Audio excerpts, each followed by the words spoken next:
Almost 5 years ago on this channel, I made a statement that a lot of people on both sides of the political spectrum thought was absolutely certifiably crazy. I said the greatest geopolitical miscalculation that's going to be made by Washington, D.C. in the next 10 years is going to be that regarding our southern neighbors. They truly do not understand Latin American culture as much as they think they might. Case in point, I guarantee after these midterms, you are not going to see any more large migrant caravans coming north. You are not going to see any Democrats getting out in front of cameras saying, oh, we need to bring these people in large numbers and get them registered. You see, something happened that they did not foresee, that I actually predicted multiple times. I said, if we bring these people in, they are going to vote their values. You see, they don't care. Latin America doesn't care about the things that the left in North America cares about.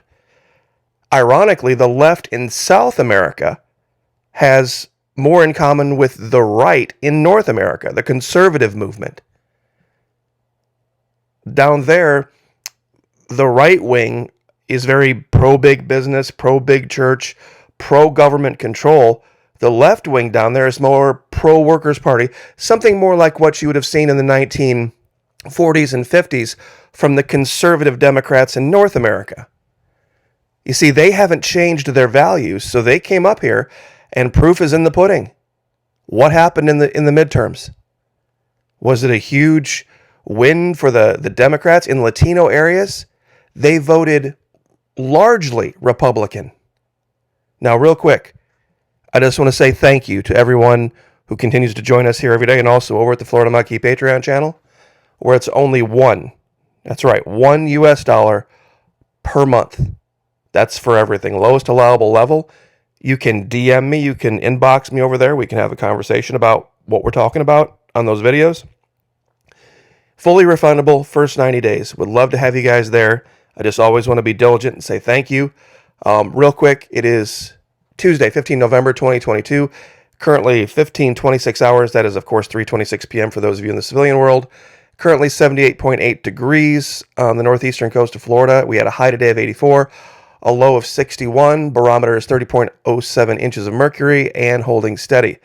So just get that out of the way. Now, thank a Latino, whether you're in Arizona or you're in Texas or you're in Florida, because they voted for Republicans and conservatives in huge, huge numbers. Who remembers? Let's jump back in the Wayback Machine a year or two ago. Remember when everybody was moving to Florida?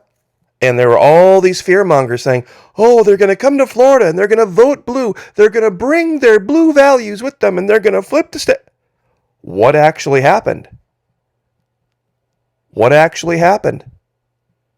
Florida went farther to the right based on the Latino vote. How could that be? If all of the fearmongers were true, how could that be? Why is there a huge swath of Arizona that got flipped, but the governor's race didn't? You see, that's the real key. Here's a map of all of the areas that got flipped red and flipped blue. Half of Arizona, there's this huge wall, red wall in Texas and Florida and Tennessee. All these areas got flipped red. Why didn't she win? The reality is this: states' rights. See, being attached to this anchor, this giant lead weight, brought her down. Because there is a huge mistrust of the federal government and national political figures in general.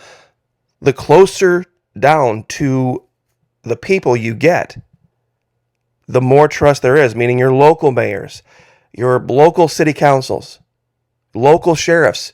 That's where the rubber meets the road. Oh, and real quick, we're going to get to that in a minute. About Kayleigh McEnany calling out the issue with crypto. The Florida Senate, 70-30. We covered this. The Florida House, 85-35.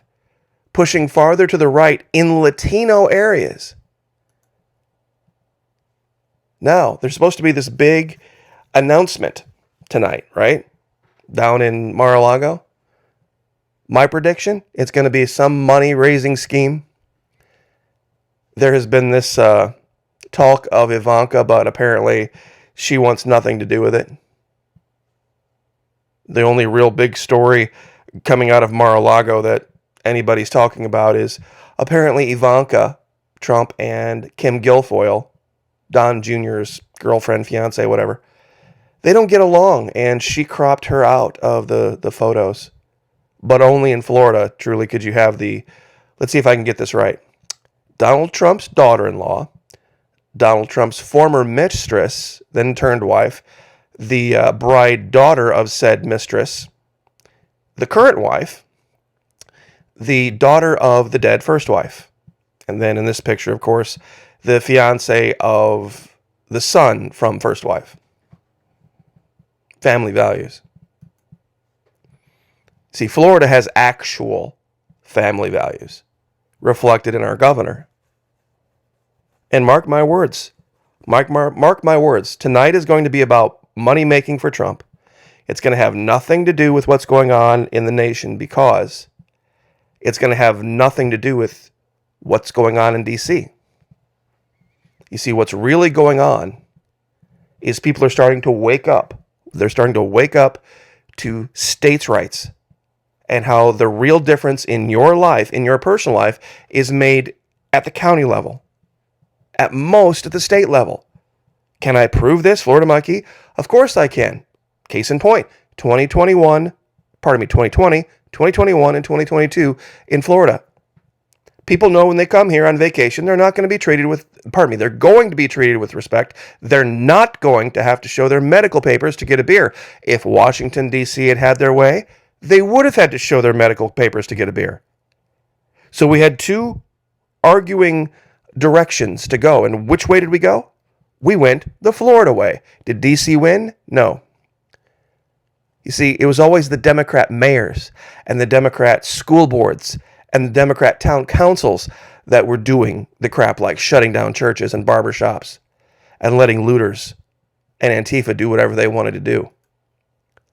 Meanwhile, Florida stood up its militia.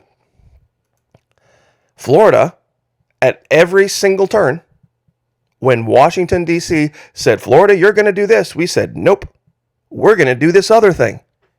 Now, did that work out in reality? Well, it sure did. It sure did.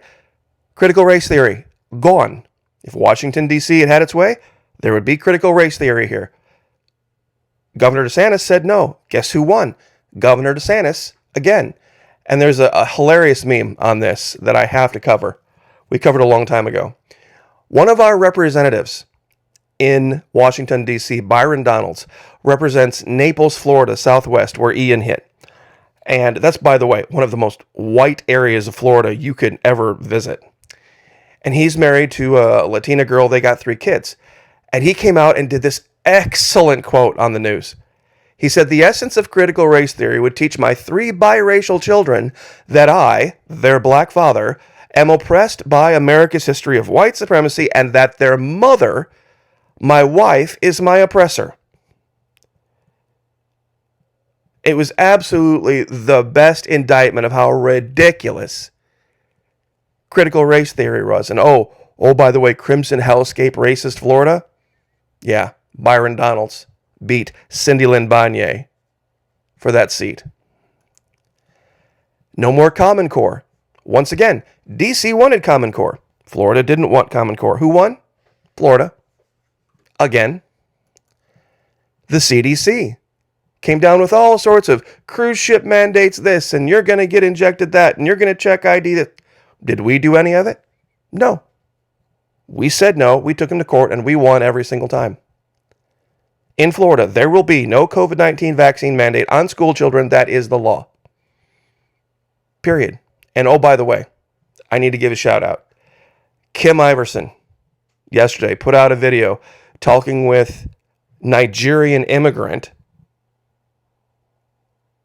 Florida health surgeon general, Joseph Ladapo. Now think about this for just a minute. Talking about how the Florida Surgeon General's office has issued a, not necessarily a ban, but a halting COVID mRNA vaccines for men 18 to 39. Now, I want you to think about this. These two go on for 27 minutes singing the praises of Florida. An Asian woman from California that comes out of the liberal progressive movement, and a Nigerian immigrant from the same area, by the way, UCLA, a giant blue state, in defense of actual real science in crimson hellscape red Florida. Think about that for just a minute. An Asian woman and a Nigerian immigrant singing the praises of Florida. Some of you said FEMA this, FEMA that, FEMA the other. FEMA, and write this down, FEMA is nationally financed, federally financed, state administrated, and locally executed, meaning if your state has the ability to administrate it and your localities have the ability to execute it, the only role of the federal government in FEMA is to just hand over the money. And that's exactly what Florida does. Now, there are some states that don't have the ability to administrate, and they don't have anybody on the ground locally to execute when something happens. That's why federal blah, blah, blah rolls in and takes control of things. When you don't allow it, it doesn't occur. As in Florida, the mainstream media tried to tell all of these lies about Governor DeSantis. Remember his hit piece from CBS. Democrat Jared Moskowitz, representative, by the way, representative for the state of Florida in Washington, D.C., Jared Moskowitz came out and debunked CBS. Democrat, that's right, Florida Democrat Jared Moskowitz came to Governor DeSantis' defense and debunked everything CBS said. And they were absolutely shocked about this. Now, I know there's a lot of people out there who've been waiting to type and waiting to say, DeSantis is only there because of Trump. Really? Time to jump back in the Wayback Machine. Ron DeSantis wrote a book called Dreams from Our Founding Fathers. It was an answer to Dreams from My Father, written by Barack Obama. He wrote the book in 2010. He used to have a signed copy. 13 October 2011. The contents of the book were created in 2008, 2009, basically the post 9/11 years, 2001 to 2009. Do you know that from 2001 to 2009, and you can look this up, Donald Trump was a registered Democrat? If you think Ron DeSantis' love of conservative values and love of decency and honor and integrity and states' rights came from Donald Trump, you're out of your mind. Ron DeSantis was writing a book about the values of conservatism in 2008, 2009, when Donald Trump was a registered anti-Bush Democrat. That's right. Donald Trump didn't flip back to the Republican Party until September of 2009. That means during the whole grassroots movement, the whole Sarah Palin, Michelle Bachmann, grassroots Tea Party movement, Donald Trump was a Democrat, a Chuck Schumer-loving Democrat. So I don't want to hear one word about how Donald Trump saved Ron DeSantis and he went in and he made, That's a total lie. That is a total, complete, and easily debunked lie. You see, Ron DeSantis has never been a Democrat. He's never asked for people to give standing ovations to Hillary Clinton. He's never said, take the guns first, due process second. He's never been honored guests at the Clintons' wedding. He's never given money to Chuck Schumer and all sorts of other Democrats. He's never said, the economy does better under the Democrats. Or if I was going to run, I'd run as a Republican because they're stupid. See, Governor DeSantis has never had to say those things, because Governor DeSantis knows how to surround himself with good people. honorable people, decent people, black, white, male, female, whoever. And that's the story here, which brings us back to my original statement. Having served down here, I met a lot of good and decent Christian Latin Americans that took their values very, very seriously, far more seriously than a lot of North Americans I knew. And I knew if they came here, and they came here in large numbers, that they would bring their values with them. And that's why the Democrats all of a sudden are going to start to act like they're your friend. They're going to stop those migrant caravans. You know why they're going to stop those migrant caravans? Real simple. They didn't deliver the election for them. They didn't deliver the election for them. They're going to stop caring. So if you have the opportunity to, buy a drink for a Latin American neighbor. Buy them a bag of groceries. Get them a tank of gas. Say thank you and shake their hand if that's all you can do. Maybe learn their language. Even just a little bit. Because believe me, the true saving of America came in spite of Donald Trump.